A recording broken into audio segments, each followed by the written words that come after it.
Welcome everybody to the Kim Barrett Show. My name is Kim Barrett, your host. And on today's episode, we have Mr. David Ferrera, who's talking to us all things IP, all things product-based. So if you're someone who has a product-based business, maybe you've been building something out and you're like, I think I need to protect this. This is the episode for you. We dive deep and find out exactly what you need to do, the processes, and find out if you're going to come up with an idea, when should you protect it, when should you not, and how can you make sure that you actually get your idea is worth and make sure that no one just comes in and sneakily takes it off the table. So if that's something that you've been interested in, you've been wanting to find out about, this is the episode for you.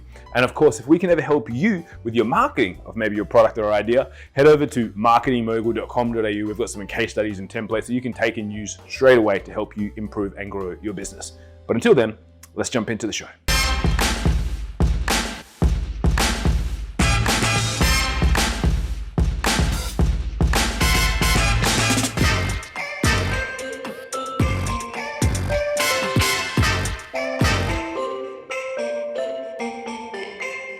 David, thank you so much for joining us today. Really appreciate you making the time. Thanks for having me. It's a pleasure. It's great to have you here. Now, I always like to kick off every podcast with the similar question, which is, if you and I met at a party and we were chatting and I said, David, what is it that you actually do? What's your go-to answer? Oh, boy. Well, I'm a medical device entrepreneur that develops interventional radiology devices to treat stroke. That's a mouthful, huh? It is. I'm sure it gets a lot of attention at parties, though, right? Yeah, with the ladies. They love it. Yeah, they love it. So break that down a little bit for us. So basically it helps with, is it prevention of or treatment of strokes? It's treatment. So I'm an engineer that works with polymers and metals. I make catheters. I make devices that are called stents. I make embolization devices, which is a fancy word for a device that actually blocks blood flow. So if it's a brain aneurysm that could potentially rupture or maybe has ruptured, then we can make a catheter or a certain embolization device that can be placed into the aneurysm to prevent a future hemorrhage, which could kill the patient. If it's an ischemic stroke, there's already a blockage in an artery, such as a blood clot or a piece of plaque. We make devices that actually grab that and remove it to restore blood flow to the brain. I love that. That's amazing. Obviously, being the engineering background, like what made you interested in jumping across into that line? My grandfather died of a ischemic stroke when I was in college. And it was actually the week of my sister's wedding. It was 1989. And I met the neurologist who was trying to comfort my grandfather. He really couldn't treat him. There was nothing he had for him. And he said, hey, I don't know if you're getting into healthcare or what after you graduate, but you should look at healthcare that we could use to treat people like your grandfather. And so that inspired me upon graduation to look into the healthcare market. And from outside of Boston, there were several medical device companies that were making catheters for either heart surgery or some other disease. And that's where I landed first. And it was older scientists at one of the companies that said, hey, the future is stroke and there's no treatment for stroke. So you should keep looking into that area. And 6 years later, I co-founded my first company, which was developing an aneurysm occlusion coil that was used to treat hemorrhagic stroke or brain aneurysm. So it was that first moment of seeing my grandfather inflicted with a stroke that led me into healthcare, and I've been doing it now, and here it is, 2020, and I'm still doing it. So I'm fortunate enough to have that guy kind of kick me in the butt and say, that's what you should do. I love that. That's amazing. Now, you mentioned a few things that you started your first company because you've got a bit of like almost, I'll call it a triple threat. You've got the healthcare action, but there's a couple other things that you do. Is fill in the listeners on some of the other things that you're up to also. I'm writing a book. It's on how to get a medical device idea to market. Forbes signed me about a year ago, and it publishes this December. So that's something I'm really excited about because I can use that to educate either physicians or other engineers as what it takes to take that crazy problem-solving idea and bring it to market, which is, it's a methodical process. It takes quite a bit of time, but there is a certain way that I've learned and how I've actually done it over the past 25 years. I'm also part of a foundation called the American Heart Association. I've been involved with this group in Orange County now for about 3.5, 4 years. And it's a way to get involved in your community, to educate everybody what are the symptoms of stroke and heart disease. So you can add some preventive care to this, because a lot of these ailments, heart attack, ischemic stroke, yeah, some of them are actually preventable if you can diet and exercise, reduce stress.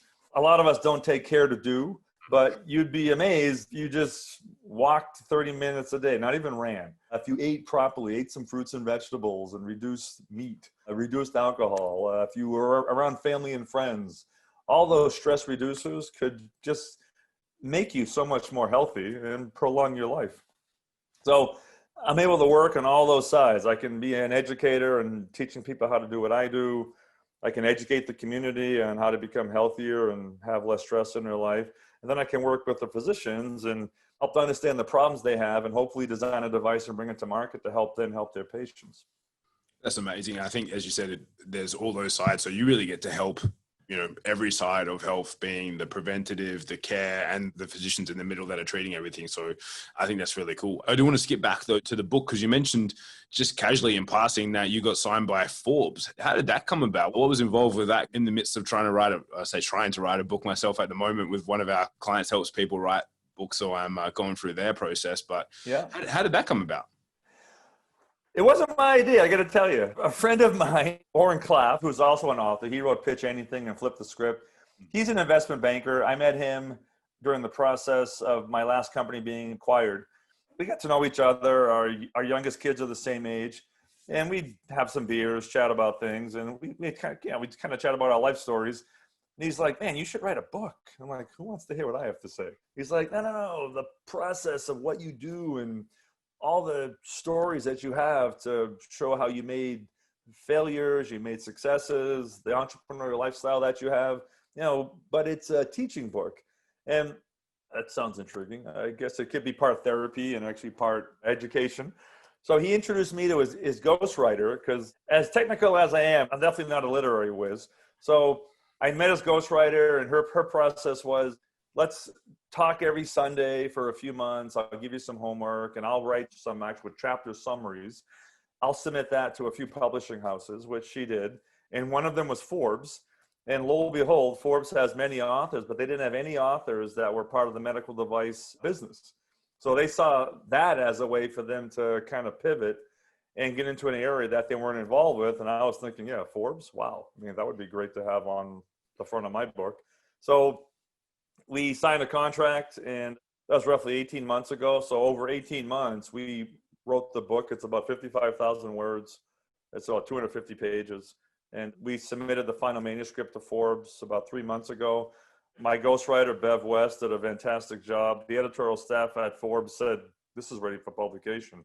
So now we're just going through the process of cover design, prologue, epilogue, all those things. So I'm really excited about it, and I'm happy with how it came out.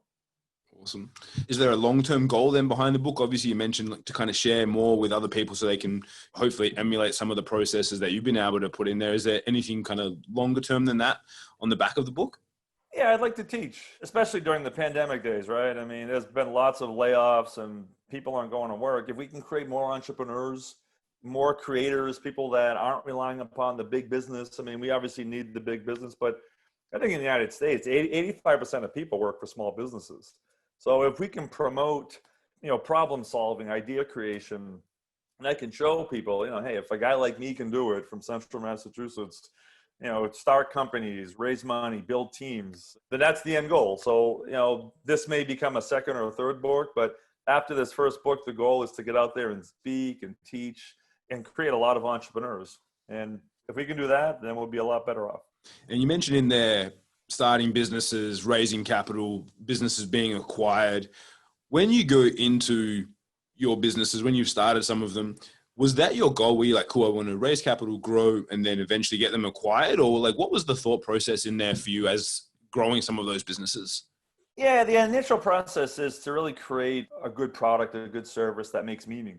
I mean, if you go into it by saying, hey, I'm going to make $1 million off this, it's not going to work. It just doesn't. And you don't learn that until years and years later that, you have to make meaning. You have to develop something that people need, end something wrong, make something good. So if you go into, with actually that mindset and create a solution for a problem that needs to be solved. I know lots of engineers that have these great solutions, but they're looking for a problem to solve. And then you end up chasing your tail. So I tend to work really close with physicians that have a day-to-day problem, identify that and see, okay, is it in a growing market? If it's a medical devices, can you get paid for it? Is there reimbursement? Can I get a patent on it? Do I have the right team to do all that? So, I mean, if I can check those 4 boxes, I'm all in. And I can create a business plan that has a story and begin to attract investors to say, this is a solution that's patent pending. It's in a growing market. We can make money on it. And this is the right team. That's going to ease the minds of an investor. And then they're going to want to put money into it. And then the goal is to exit and make the investors money and then do it again. I think it's so important what you mentioned there about finding the pain and the problem that people have and being able to solve that, because a lot of people, I think, get so attached to their product or service and they think it's a new, great, amazing, shiny thing, and they kind of lose track of that. And it's like, every day, that's the goal, is like find a problem, solve the problem, and then you should be able to have a business that grows. It has to start there. If everything's great and rosy, then what are you going to do better? If you lower the price, my solution is to make it lower in price. Well, that's one way to do it. But if you didn't make it better, then why would somebody use it? I mean, the whole cost model, it doesn't really work that well in healthcare. I mean, there is a sweet spot that you find out clearly. If something's $1 million, no one's going to buy it. Okay. There already has to be a path to get paid for it. And it has to make a lot of sense. So, make it work better, make it work safer, faster, stronger, easier to use. And if it's easier to use, you'll have safer procedures. The patient outcomes are better. The physicians will actually grab it first. So you got to solve a problem. And if you can do that, then, hey, then you have a successful product or a good service. In that process of you identifying those things, then going out, bringing on investors and growing those companies, was there any time where you had just, because I'm sure there was probably plenty of learning curves along the way, but was there anything when you look back and go, there was like 1 or 2 really important things that if I had known what I know now, would have been great to have been able to, time machine, go back and adjust them? Oh yeah. Mindframe, a company that we co-founded in 2007, we developed a device that would be used in ischemic stroke to actually grab a blood clot that's in the middle cerebral artery, remove it, and restore blood flow. That's how it ended up. What we thought was a different mechanism of action. We thought if we deployed this device into the actual clot, flowing blood would just dissolve the clot. And we tried that in 5 or 6 patients. It didn't work. A competitor, which was Covidian, they had a device that was used to treat brain aneurysms, not to treat stroke. They could actually use their device off-label to do what we were doing intentionally to treat ischemic stroke. We were teaching physicians how to use their device because ours wasn't quite ready. Maybe if I would have stayed under the radar a little bit more, but I was trying to get physicians to use something that could treat patients immediately. At the end of the day, what was the benefit we had was our patents issued. So the company that I was training physicians on their device off-label, they ended up buying us because we had the patents. So, but the mechanism of action, having the flowing blood, lyse the clot, that didn't work. That was a pipe dream. And we probably could have saved a year if we made it and just, grabbed the clot and pulled it out. Little things like that. I mean, hey, a year's a year. A year's a lot of money. A year was several millions of dollars of investor dollars. And it was probably several million dollars of lost revenue. But it all worked out because our patents issued. And that's an important, piece of any business, at least that I'm in. If you make something that you believe is novel, before you tell anybody about it, before you publish it, before you present it at a conference, before you tell your best friend, file for a patent. Because if you publicly disclose it, then it's public domain. Anybody can do it. And we were very careful about staying under the radar for the first 90 days to 4 months, filed the patent, and lo and behold, 4 years later, the patent issued, and we were acquired. And that's the reason why we were acquired, because we had that intellectual property, which was the value creator. I think that's very important. Have you seen much of that flow across to, as you mentioned, like teaching and things like that, where you're a more, not esoteric, but where it's obviously not a tangible device? Have you had much experience or play in that space where people have got, maybe it's your system for developing these devices or things like that, which is obviously not a device in itself, had much play in that space with that topic as well? I pretty much stay in my lane. I work in catheter-based therapies. It's easier for me to make product improvements or find a solution that I can solve. Most physicians that I work with are radiologists, so I'm not developing a COVID-19 vaccine. I'm not chasing that. So I'm going for base hits and doubles. So if it's catheter base, if it's coil, if it's a stent, it can be used most parts of the body. An interesting field that I want to get more involved in is augmented reality. And that's kind of the hybrid between AI and, say, VR. There's some companies out there now that are developing products that can be used without standard radiation imaging technology. They can be used under either CT or MR, but using actual goggles. So when the physician puts a catheter inside the patient, they've already had the imaging of the patient's body made into a vision that they can see inside the goggles, and they can use the catheters. So that's an area that I believe in 25 years, that's how a lot of patients will actually be treated, using that artificial intelligence, virtual reality, which is called augmented reality. That's going to be on the forefront of how physicians either diagnose you, and maybe they'll even have you put the goggles on. See, that's what we have to fix inside you. That's the issue. Because right now you're looking at 3D imaging or 2D x-rays, and I've been doing this for 25 years. I can read most of it, but still I'm not an expert on this. And how physicians read these imaging, it's really incredible. So that augmented reality is going to be a way that we start to use to diagnose and treat patients. And I want to be part of that movement that moves this technology into that field. Love that.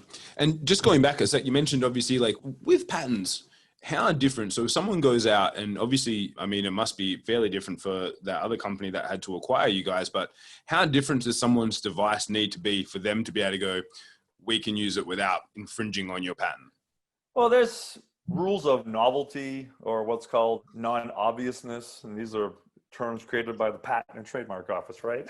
Like what's novel, what's not obvious. I think right now there's over 10 million patents issued by the United States Patent and Trademark Office. And there's a whole nother list of patents that are issued in China and the UK and other countries. But first of all, a patent has to be man-made. Your invention can't be found in nature. A plant or a bug can't be patented. That's all natural. You could modify the genes of a plant, or say, and that can be patented, but it has to be novel and not obvious. And there's certain rules that the patent examiner looks at to prove novelty. They'll look in like journal articles. They'll look at prior patents that have been submitted. They'll look at expired patents that didn't issue but actually published.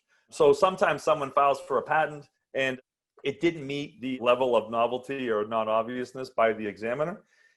18 months from the day you file the patent, whether it issues or not, it publishes.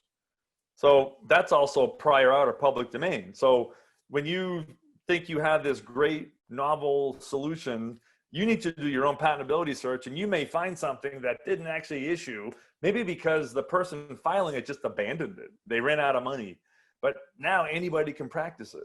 So you have to look at all of the art, it's called, or if you've been at a conference and someone presents it, okay, right now it's in the public domain. So I talk to physicians and say, hey, be very careful. If you think you have something new and novel that helps you in your procedure to treat a patient, write it down and file for a provisional patent before you do any type of publication. But I mean, there's certain rules that all the patent agencies use, but the key ones are, it's got to be novel, it can't be obvious, and they can do that by looking at what's called the prior art.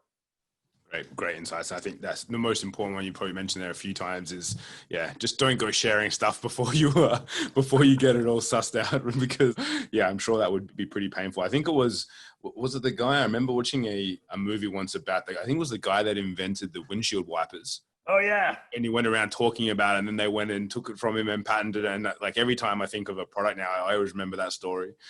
That movie was somewhat incorrect. It was a woman who filed for the windshield wiper patent. Oh, really? And she filed for the patent first. And I mentioned this story in my book. She filed for the patent. She went to present it, and the investors all thought that she was just crazy. And they didn't take her serious. And she got the patent issued, but she couldn't sell it because no one believed you actually need windshield wipers to drive in a rain or a snowstorm. And then this guy, he picked it up. He still couldn't bring it to market. Yeah, eventually did. But that was actually invented by a woman first. It was in the 1950s. Oh, wow. I didn't know that part of the story. That story is interesting. Yeah. Very cool. Now, as we get towards the end of our time here today, I always like to ask this question to see if there's anything that we kind of not missed, but maybe not covered. So is there any question that I didn't ask you that I should have? I'm big on teams. I played baseball in college, and I look at business as a real team sport. Kind of talked about teams initially. You a patent, you have to solve a problem. You need a growing market. It's got to be it has to be reimbursable. But it takes people. It takes a team. And I learned the value of teams as a kid growing up playing baseball and ice hockey. I mean, you have 9 guys on a baseball diamond, and you can't win with 6 on the field, right? You're just shorthanded. Same in ice hockey. That gets a penalty. Now it's 5-on-4. The other team always scores, okay? Teams are so important, and the roles of each of the team members are so important. The seat they sit in, per se. The team that I have, I mean, I'm an engineer, but I'm more or less doing business development now. I work with physicians. I try to hear what their problems are. I have a guy that does all my engineering now. He designs them. He's really creative, clever.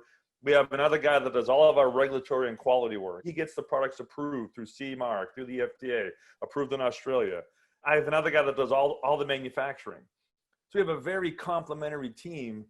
So every time we start a company, it is that group of people that works well together. Yeah, we argue and fight and disagree, but we know how to work together. We know what we're really good at. So, you've got to really have a good team. That's really the most important thing. Investors can de-risk any type of investment that they see if they're comfortable with, this team, a complementary, successful team. Yeah, I think the social network, when Mark Zuckerberg was raising money, his roommate, Eduardo Zavarin, I think he was the first investor, right? Well, he knew him. But Zuckerberg couldn't raise money initially. But he had a great team. I mean, he had the programmers and all that. And he didn't do it by himself. And I think many people realize, Mark's the CEO. He's a sharp, successful guy. But there's a whole team of people behind him. And that's what makes him be able to do what he does quite well. And that's the same with me. It's all about the team. I wholeheartedly agree. I think that anyone that I've seen that's been successful has always been built off great teamwork. And similar to us here, we have media buying team, graphics team, sales team, internal marketing team, and all of them drive things very, very well. And if they didn't, I definitely could not do it all myself. So I wholeheartedly agree there. Now, for anyone that's been listening to this episode and they said, I'm interested to find out more, maybe check out your book when it comes out. Where's the best place for them to connect with you online? So we have a website. It's called www.quantumfundoc.com. So QUANTUM fundoc.com. And my contact information's there. And I'm also on LinkedIn as usual. Awesome. So guys, wherever you're listening to this, either click through into the show notes, or if you're watching this on Facebook or Instagram, make sure you head across and check out the website where you can watch the full episodes, and you can also check out all those links. We'll have everything linked up there. Now, if you know anyone that has a physical product, if you know someone that maybe plays in that space, please make sure that you share this episode with them, get them to check it out and listen to some of the interesting stories we've covered, some of the pitfalls to look out for, and then obviously make sure that they're out there growing their team. And if you like this episode, make sure you subscribe, leave us a review, and let us know what you thought, and we'll pass on any thoughts as well to David after this episode. David, once again, thank you so much for joining us. Really appreciate you making the time. Thank you. I enjoyed my time here. Thank you. Cheers. Cheers.